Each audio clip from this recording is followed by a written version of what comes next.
জুমার নামাজের সালাম ফিরাইলেই বাইর হয়ে যায়। পরের 4 রাকাত নামাজ যে সুন্নাত, এই পরের 4 রাকাত সুন্নাত নামাজ উনি বুঝছে যে হুজুর যেহেতু বেকুব এবং সামনের কাতারের লোকগুলা যেহেতু বোকা আহাম্মকগুলা, এই জন্য এরা 4 রাকাত পড়ে। সালাক মিয়া বাইরে চলে যায়। আচ্ছা আমনে সালাকি নিয়ে আমনে যান, আল্লাহ ভরসা। গিয়া বাতে তো খান, আমরা বাতে খাই।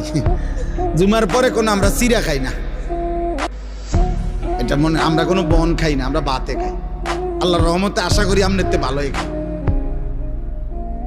হ্যাঁ না, ওনারে শয়তানে কামড়া, ইবলিসে ওনারে কামড়ায়, ওনারে কিরমিয়ে কামড়ায়, উনি সাথে সাথে বাইরে হয়ে যায়। বোকা মানুষ বেটা, কি বুঝাইতে চাইছেন? ইমাম সাহেব বেওকুফ।